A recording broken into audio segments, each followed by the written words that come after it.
to proc in.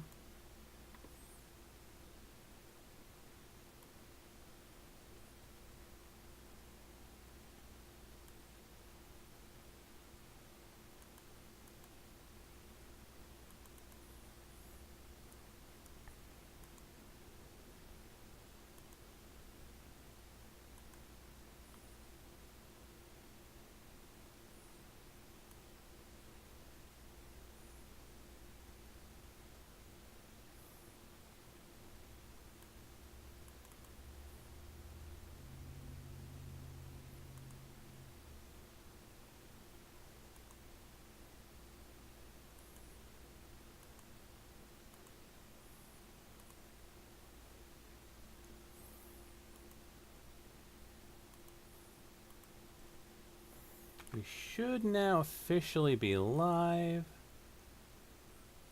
I think everything's looking good. Alright.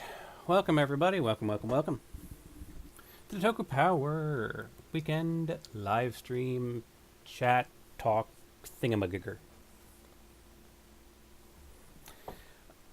Quick heads up in case I end this thing abruptly. I am suffering from a pretty severe migraine and dizziness. I've got pills to take to help take the edge off, but periodically the world just starts spinning. So if I end abruptly now or when I do my later Fallout 4 stream, that's probably why. And yes, I'm doing a Fallout 4 stream later. Anyway, the topic I want to talk about here is another one of those vlogs that I do periodically about topics and news. You know, in the past I've talked about, stuff like how Captain Marvel's new origin isn't really a new origin, considering that the 616 no longer exists, and thus, since it's a new continuity, her origin is a new origin for a character that exists in a new continuity now.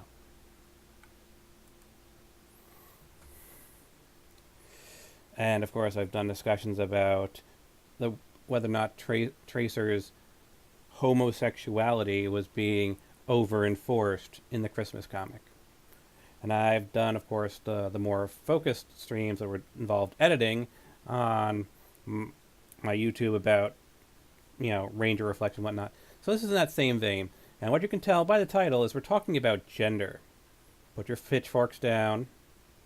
Because what I want to discuss here is something that a lot of people seem to forget. Is that just because you have a particular gender, male, female, attack helicopter, you are not constrained by the content you can create. And I have two great examples that I'll be talking about. One of which being that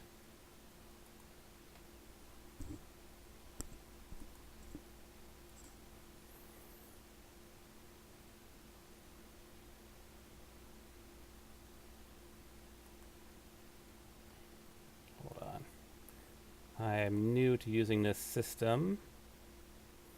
I want to make sure I got everything properly set up. Because I set up a new separate streaming video chat channel.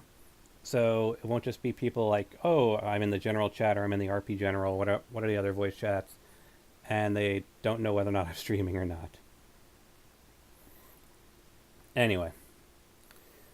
So maybe some of our staff will pop in. Maybe not. We'll see. But yeah.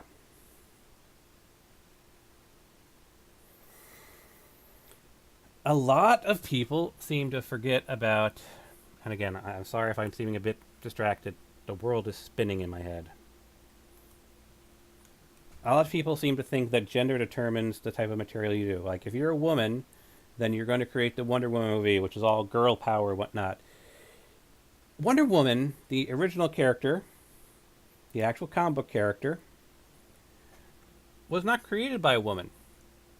It was created by William Moulton Marston, May 9th, 1893 to May 2nd, 1947.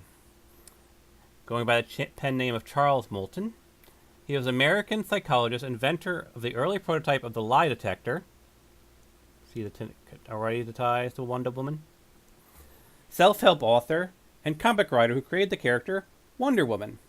Two women, his wife Elizabeth Holloway Marston, and their polyamorous life partner Olivia Byrne greatly influenced Wonder Woman's creation. He was inducted into the Comic Book Hall of Fame in 2006. So yes, he was a man, and he had two wives. And he created Wonder Woman. He was the creator of the lie detector. And those of you who've read the early Wonder Womans would know that one of Wonder Woman's only weaknesses was that if she were to be bound by a man, she would lose all of her powers. So he had a bit of a kink. And another aspect of his character was he believed that women were going to be the dominant gender of the future. And he believed that it was only in the bedroom that some semblance of evenness could be reasserted, which is where the entire kinking thing, the kink with bondage comes up. But he created Wonder Woman, who went on to become literally the icon of women's suffrage. Like, for a while, Wonder Woman was officially a diplomat for the actual United Nations. Like, the actual United Nations in the real world that functions out in New York. Yeah. So, a fictitious character was a non-fictitious ambassador. Let you just wrap your minds around that, folks. Similarly, the other franchise that I wanted to kind of bring up and focus on is Halo here.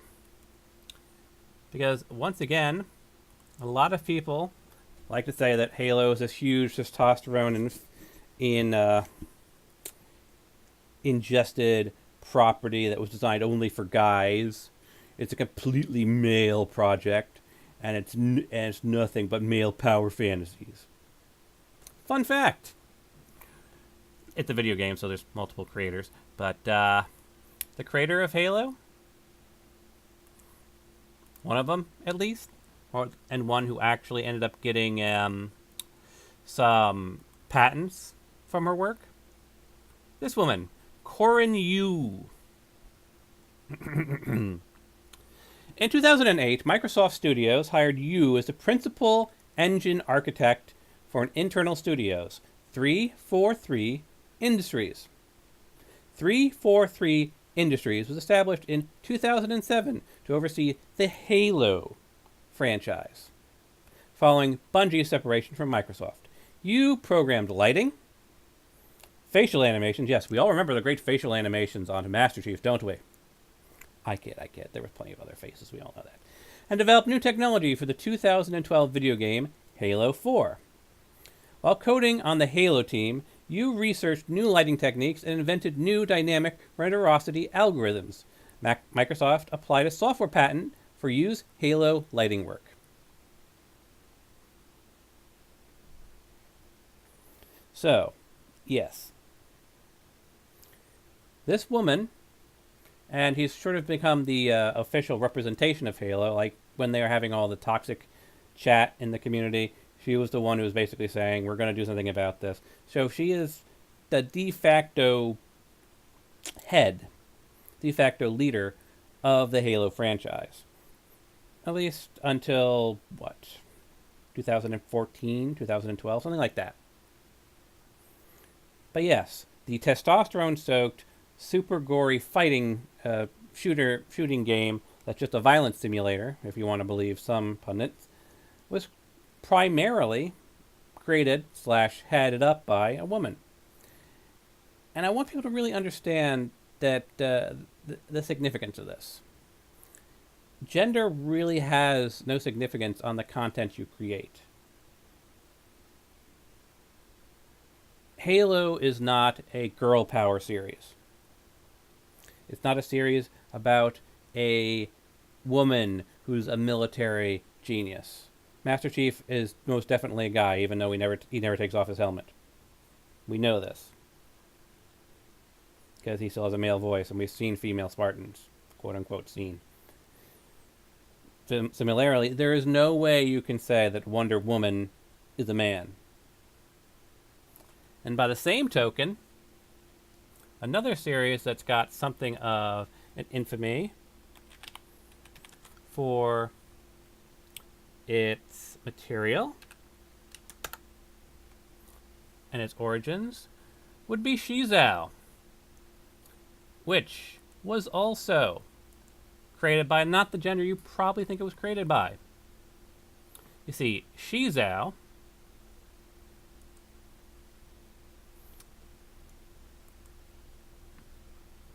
is the story of a lovely lady. Oh wait, sorry, wrong franchise.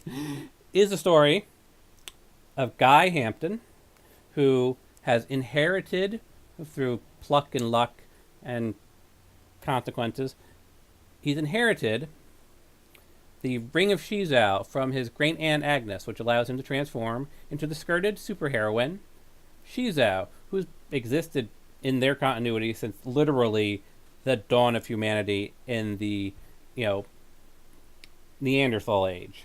So there's been a Shizou around forever, and it's always been a woman, but it's inherited by a man. And so yes, it's a comedy superhero show where the main character is a cross-dressing male who has to pretend to be female because that's what everyone expects Shizou to be. And the way they kind of set it up in the show is that apparently no one notices Shizou's change in height or body shape because everyone thinks that the current generation of Shizou is exactly the same Shizou that was operating previously, and one of Shizou's previous partners is so insulted by new Shizou not really knowing her that she basically goes full villain because she feels like she's being slighted by her old partner. Basically think Red Hood from Batman. So, in continuity, everyone thinks Shizou is a girl. But this is always a hard one to try and figure out the right gender pronouns for. His secret identity is a guy. A young kid, actually. And of course, there's, as you might expect, been some discussion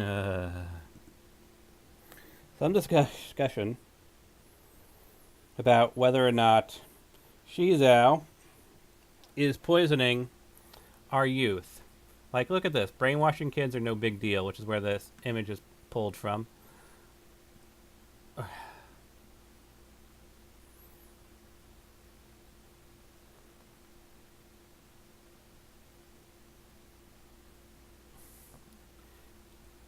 Is Shizou a transgender character? One of the cards about Shizou is it occurs to put on dresses and fight crime.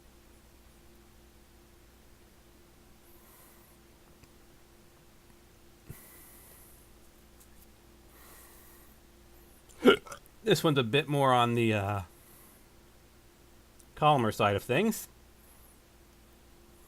Like, is Shizou damaging the kids? One of the concerns about Shizou is that it will encourage little boys to want to put on dresses to fight crime. Really? Pretty sure the average little boy is going to reach for Superman costume before he raids his mom's closet in search of a pink and white platform boots. What about the long history of primarily male superheroes and action heroes? When I was growing up, I didn't think I needed to become a boy to be a hero. That being said, I don't see the harm in child experiment with clothing and gender roles. Playing make-believe isn't going to influence a child's sexuality or gender identity.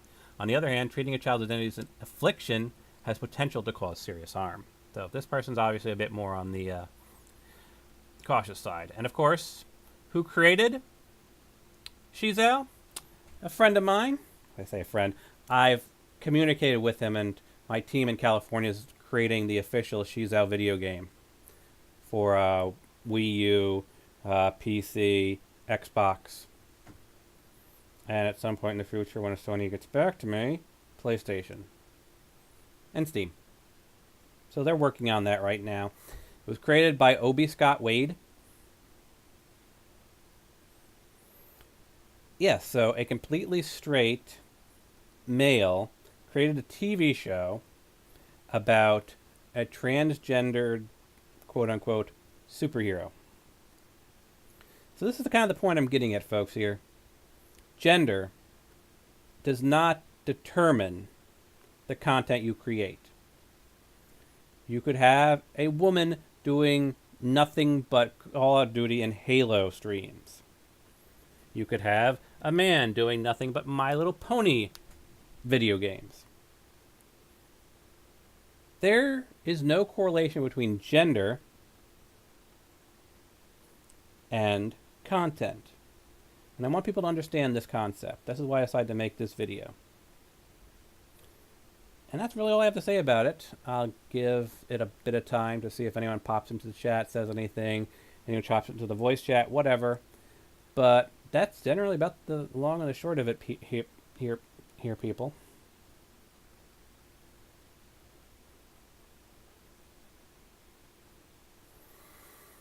And I hope you've all learned something. I hope you got some interesting knowledge out of it. I always try to be informative when I do these vlogs. With that said, I'll see you guys all in the future.